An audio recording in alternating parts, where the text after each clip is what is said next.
That's a sailfish. I thought so. Hell yeah. Woo! That's awesome, guys. Yeah, I'm tired.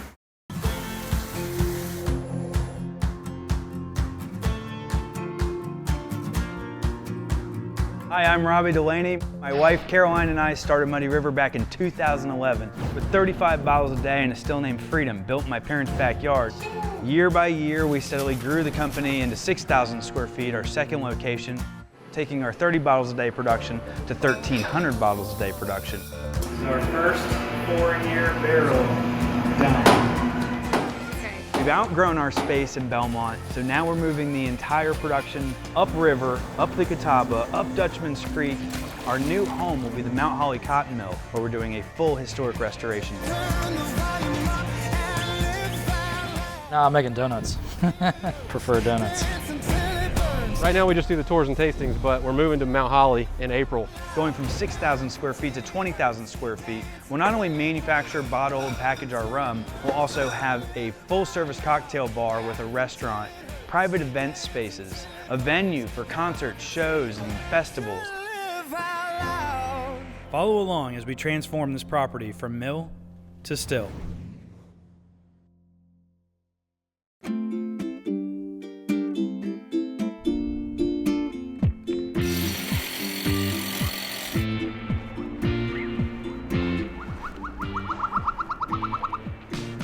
Muddy River, this is Robbie. I run from daylight to sundown on this job site, and it's just tough for me right now. I'm wore out, man, just to be honest with you. All right, cool. Well, thank you, sir.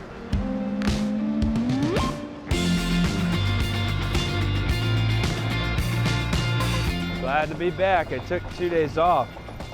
Some people call that the weekend. Buddy Scott called me up and invited me fishing, and I said, I don't know, man, I got stuff to do. And he's like, okay, whatever. And he called my wife, said, hey, let him go fishing. She's like, it's not me. And he picked me up from work Sunday, and we went fishing Monday. He said we were going for 1 day. We went fishing for 2 days.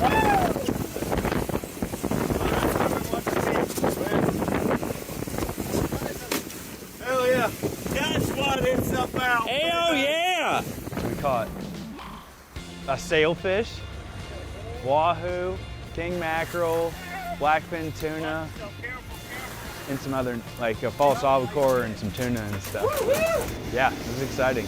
58 miles off the coast of Oak Island. We were down south. Yeah, with the down easters.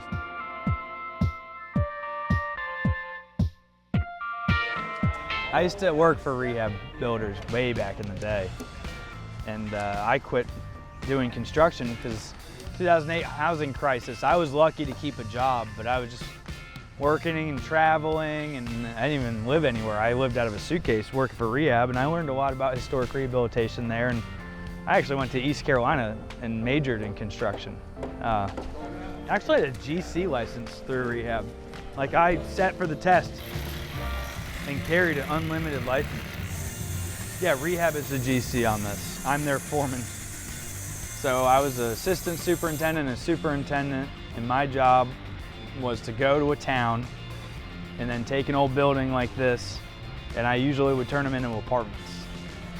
But it was really cool. We worked on big building. I did a big high school in Waco, Texas. That was 154 apartments, I believe. I actually built the headboard in my spare bedroom. It was built from the basketball gymnasium maple flooring. And the oak that I used to build the frame was a pallet that the utility guy dropped off water lines on. It's really cool, bow ties and stuff. But yeah, so I did this kind of stuff. This is the smallest mill I've ever seen, but thankfully its size allowed me to afford it, and it's just maybe about big enough for us to do our job in, so that's gonna be really cool. I just get disheartened by the long hours and, you know, the strain it puts on you, and I was just looking. I thought I was going to become my own general contractor, but in 2000, 11, it wasn't really in the cards. I fell in love with making booze and got the hell out of it. And I get back in it. It's nice to play the game again, right? But I'm so ready to go back to the factory. You know, it was below freezing yesterday, and I got to go to the factory around 9 a.m. to do some work on a machine. And I just walked into a heated room. I was back in a t-shirt in 10 minutes. I was like, the factory doesn't matter if it's raining or snowing. The factory, when the economy's down, people drink more, so we sell more booze. It's a win-win over there.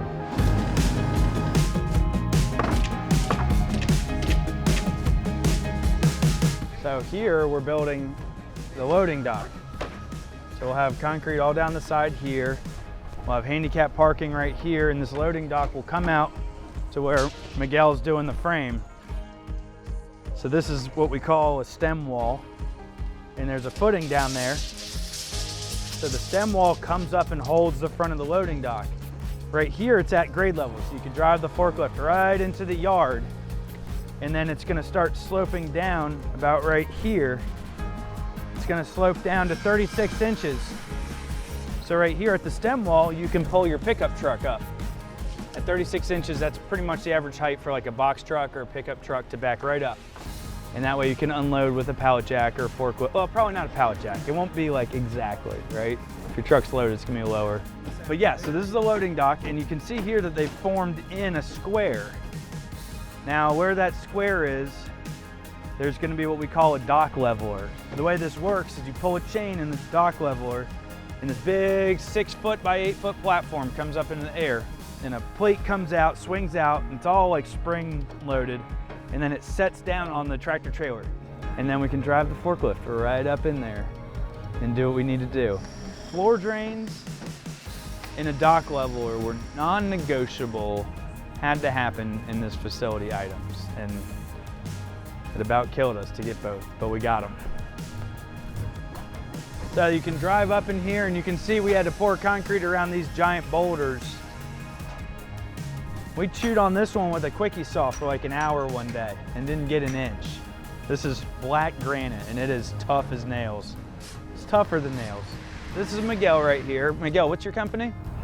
DE Concrete. DE Concrete, and you're working through Jose Balderas with me out here. And I met Miguel on this job. He's out here doing all this concrete. So all the amazing work you see, all the form work, he's out here like 6 days a week and it is awesome. So I thank you so much for everything you do. Thank you. And now you're gonna be on our YouTube channel, so. I've been watching the YouTube. Have you? Hell yeah, dude, I appreciate it. Well, that's it, we're all set. We're gonna pour concrete on Monday for the stem walls, and then maybe next Friday we pour all this. Yeah, easy peasy. Yeah. All right, bud, thank you. So this loading dock will continue down to here, and the retaining wall forms the outer edges of it, right? I'm gonna put railings around here, and then this wall right here forms the outer wall of what we're calling the rick house. A rick house is a barrel storage building. Because of the assemblies and the ratings we have in the main building, I'm not allowed to store oak barrels full of booze in there. It's just a fire hazard or something, I don't know. So we're building an auxiliary building to store our barrels. Right now, you're gonna see us move in here and leave our barrels in Belmont because I cannot quite yet afford to build this building. We need to get up and running. We need to see how business is, and if we're doing well, then we'll build this facility. But right now, this is a want, not a need. So we'll have a big yard that we can utilize until we can afford to build up. So that's pretty much it. They've been working hard at this. I mean, I think Miguel by himself tied all this rebar in. It's pretty impressive. A lot of work ethic on this job site. It's really an honor to work with a lot of these guys. Give me that sunshine, sunshine. Give me them good times. I'm really stoked to be out here today because we're pouring concrete in the loading dock. Got 90 yards of concrete coming today, which means 3 weeks from today, we're gonna bring the forklifts over. The concrete needs to get its strength before we go driving on it. Yeah, all the way up just to go all the way back down. That's how they do it when they pump it. Concrete's heavy, and that allows him to put it exactly where it needs to be. It's heavy stuff. That was also a pump, but it was just a flat hose because they couldn't use one of these. They always prefer these because the hose pipes are like very, very heavy. I mean, you know, hundreds of pounds. Yeah, it's 5,200 square feet versus 5,600 square feet. You see now why having a pump truck is such a big deal. Imagine bobcatting or wheelbarrowing that concrete all the way over there. I mean, these guys have done stuff like that, but they don't want to. That's Miguel holding the pipe. That guy, he's steering this whole rig.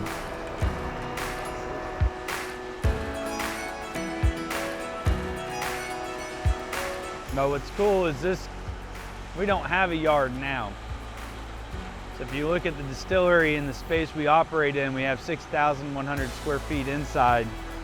And then we have, I don't know, like a 20 by 20 pad that we kind of like claim stake on as ours, but we can't really use it because it's all gravel and gross. And so out here we'll have 5,600 square feet inside, and we'll have about 4,800 square feet outside of staging, storage, so, you know, 10,000 overall distillery square feet to work in.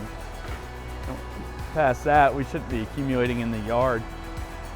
I'm gonna go talk to Dylan over here. I think he's shutting Main Street down today. That will be my office. Currently, this is my office. Until I'm done painting, then it's not my office anymore. Well, actually, that's my office. The scaffold, that's my office. Yeah. But no, my office will be right there. Got windows to look through, to be able to see the stills, door to be able to get in here, and then I'll have a desk on the other side of the wall. The parrots will be coming through the wall there, and where we'll start, you know, tasting and collecting the rum. But most of the stuff will happen inside here, and then it'll just send the finished product through the wall, where we'll actually be able to taste it, test it. Yeah. So the condensers will be sitting on a shelf somewhere here in this area. And the barrels will come through the wall here, and the condensers will block some of the view of one or two of these windows, but for the most part you'll be able to see in here. Mainly just to be able to look at the stills, see the columns, see what's going on inside. Hey. How you doing? Could be better. I hear you. They cross the road? You gotta cross the road. No. No. Sorry.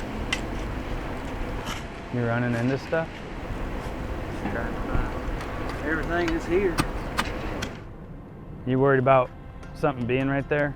Cable line or something? There it is. So much. Is this okay? Huh? Is that okay? Yeah, it wouldn't work. What is it? Probably a telephone line, fire off. Well, they're closed today and tomorrow. Well, you think you'll get it in today? I'll try. You need anything from me? No, sir. All right, I'm gonna get back. All right, thanks.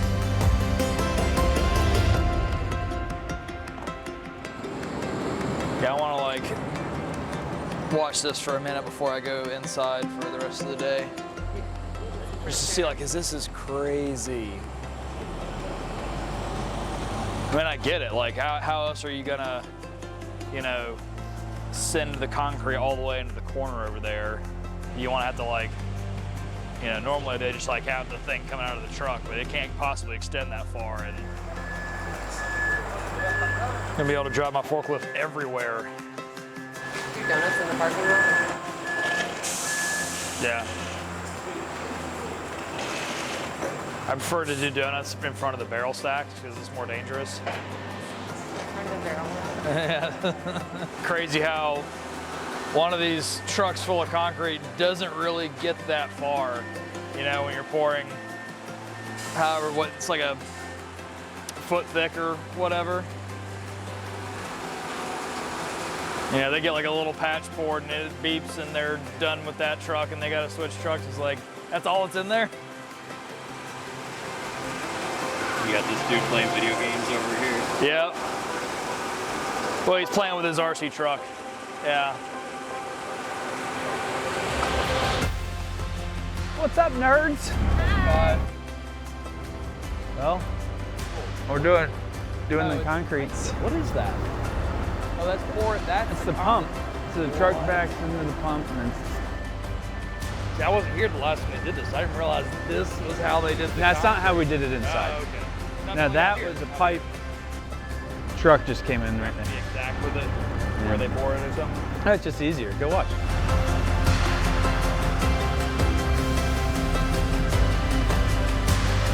Let's go with David right now into the shed. David, we're gonna rob my shed of any electrical usefulness. Yeah, so I wanted to do that. You want it? $3 grand. So Jake, we're gonna take this table out and put it downstairs. You got a lot of I'm trying, man. I'm trying. So I have this. Okay. I have that. Okay. I gave that. I gave all that to you. You gave me that. And that. In that, yeah. And then I have that. It's all half-inch. So you can't use it? Any of these disconnects? I gave you those too. Mm-hmm. 100 amp. 30 and a 60. So now. Yes, we'll use it on something. Okay. All right, so we're pulling out all this. You want this out? Yeah, pull that out. Is this trash? This is trash, isn't it? No, that's not trash. All right, well then you're gonna use it. Right in the knee hole. What? I don't know. Can you get to it yet, Jake? Yeah. Okay, look at all the space we have now. Lean it back just about 6 inches. Jake's gonna fall off the wall, dude. Whoa. Yeah, you're gonna hit all the stuff you put here. Now comes work. I've known that guy since I was 12. Yeah. I moved out to the farm when I was a kid, and him and his two brothers were like the only people around. There was other people around, but they were like the only kids around my age, and they were, I don't know, 10-minute, 15-minute walk down the road. And so we just spent every waking moment together from the time I was 12 till 39. How come we have to stop working from it right here? Huh? Jackass. You're the worst. We are brothers, yeah. Those Chapman boys were, I lived with them for my whole growing up years, from 12 to 18. And they all worked for my mom. We just hung out 7 days a week. I gotta say something first.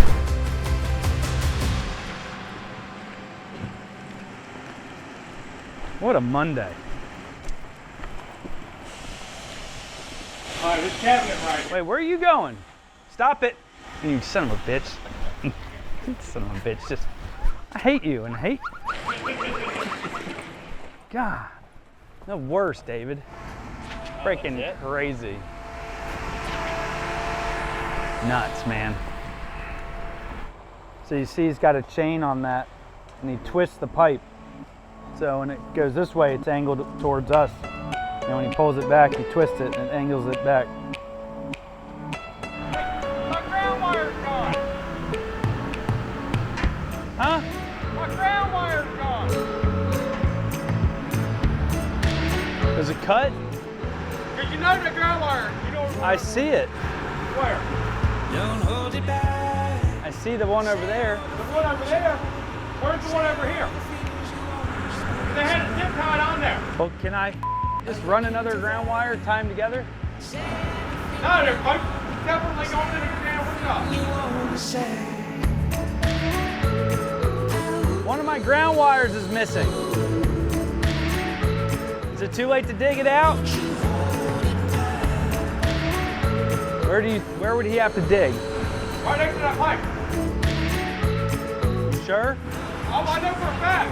No, I know it's there. I'm saying, are you sure? You gotta tell him the right place to dig.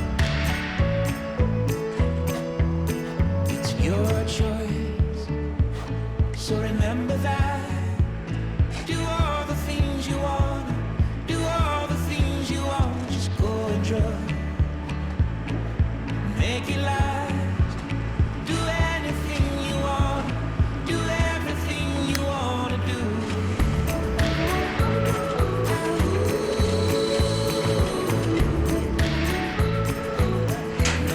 Found it?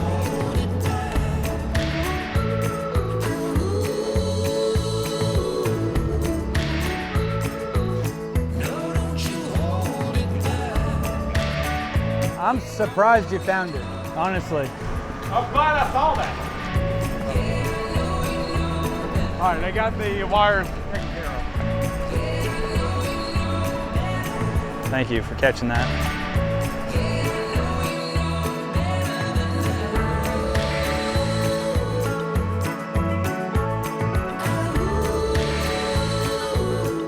What a good Monday. I don't have to write any checks. Everybody's doing their job. And again, I can't say enough how cool it is that everybody here just seems to care.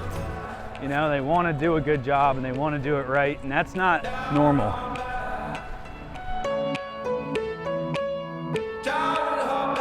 What a day.